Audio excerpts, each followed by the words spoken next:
हरे राम हरे कृष्ण, जय श्री राधे जय श्री राधे। स्वागत है हमारे इस पावन चैनल जहाँ हम सनातन धर्म की अमृत भक्ति और ज्ञान की गंगा में डुबकी लगाते हैं। आज हम आपके लिए लाए हैं पूज्य श्री स्वामी प्रेमानंद जी महाराज जी के बारे में। उनके प्रवचनों से प्राप्त ज्ञान हमारे जीवन को अलौकिक कर देता है।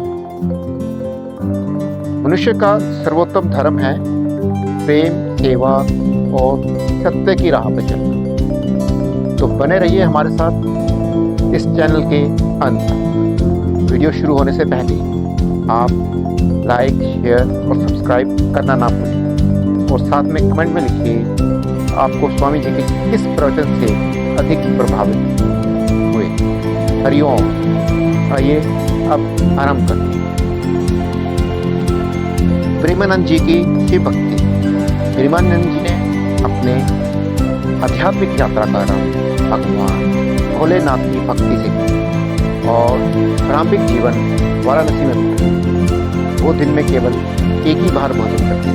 प्रेमानंद जी महाराज भिक्षा मांगने के स्थान पर भोजन प्राप्ति की इच्छा से 10-15 मिनट ही बैठते।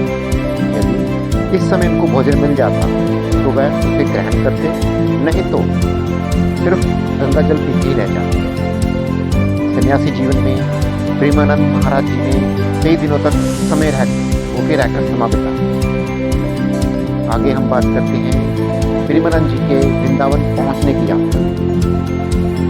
एक दिन कुछ संत प्रेमानंद जी से मिलने आए और उन्होंने कहा कि श्री हनुमान धाम विश्वविद्यालय में राम शर्मा के द्वारा दिन में चैत्य लीला और रात्रि में रासलीला मंच का आयोजन किया गया है, जिसमें आप भी आमंत्रित हैं। पहले तो प्रेमानंद जी ने आने से मना कर दिया, फिर साधु के आग्रह पर चलने के लिए तैयार हो गए। जब प्रेमानंद महाराज जी ने चैत्य लीला और रामलीला देखी तो उन्हें आयोजन बहुत पसंद आया और ये आयोजन लगभग 1 महीने तक चला। चैत्य लीला और रासलीला का आयोजन समाप्त होने के बाद प्रेमानंद जी महाराज आयोजन की व्याकुलता होने लगी कि उन्हें ये रासलीला कैसे देखने को मिलेगी दोबारा। फिर महाराज जी संत के पास गए और कहा कि मुझे भी अपने साथ ले चलिए, जिसमें कि मैं रासलीला को देख सकूं, उसके बदले में मैं आपकी सेवा करूंगा। फिर उनके बाद प्रेमानंद महाराज जी वृंदावन में राधा रानी के और श्री कृष्ण के चरणों में आ गए। धीरे धीरे प्रेमानंद जी की शिव भक्ति ने उन्हें राधा जी की भक्ति की ओर मोड़ दिया और वह समझ गए कि शिव और कृष्ण दोनों की भक्ति एक ही परमात्मा की ओर ले जाती है।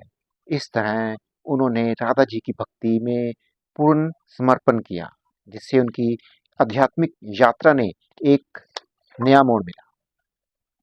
आगे हम बात करेंगे प्रेमानंद जी महाराज की किडनी स्वास्थ्य और उनके संघर्ष के बारे में। प्रेमानंद जी महाराज जी ने 17 वर्षों तक किडनी की गंभीर बीमारी का सामना कर रहे हैं। 35 साल की उम्र में उन्हें पेट में दर्द की समस्या हुई, जिसके बाद उन्होंने रामकृष्ण मिशन अस्पताल में इलाज कराया। जांच में पता चला कि उनकी उनकी दोनों किडनियां पूरी तरह से फेल हो चुकी हैं और डॉक्टर ने बताया कि उनकी जीवन के केवल 4-5 साल ही बचे हैं। हालांकि डॉक्टर की भविष्यवाणी के बाद भी महाराज आज भी जीवित हैं और आज भी डायलिसिस के उपचार ले रहे हैं और वह सप्ताह में 3 बार डायलिसिस उनको करवाना पड़ता है। ये है उनके जीवन की यात्रा और हम कामना करते हैं कि वो स्वस्थ रहें। अब बात करते हैं प्रेमानंद जी महाराज जी के अनमोल विचार। प्रेमानंद जी कहते हैं प्रेम ही संसार का आधार है, बिना प्रेम के जीवन अधूरा है। प्रेमानंद जी कहते हैं, क्रोध से कभी किसी का मंगल नहीं हुआ। प्रेमानंद महाराज जी कहते हैं, जीवन की राह पर चलने से निंदा और बुराई अवश्य होती है। प्रेमानंद जी महाराज जी कहते हैं, मन को शांत करने के लिए सबसे पहले प्रेम से भरना होता है। प्रेमानंद जी कहते हैं, जो मन को वश में कर लेता है वही आत्मा सिद्धि को प्राप्त करता है। और प्रेमानंद जी कहते हैं, जो आप अपने भीतर की आवाज सुनता है वही सच्ची राह पे चलता है। प्रेमानंद जी कहते हैं, सच्चे प्रेम में कोई अपेक्षा नहीं होती, वही निस्वार्थ होता है। बहुत अच्छी बात कही उन्होंने। यही थे कुछ प्रेमानंद जी महाराज जी के कुछ उनके अनमोल वचन। फिर मिलते हैं अगले हफ्ते एक और शानदार वीडियो में। तब तक के लिए प्रेमानंद महाराज जी की जय।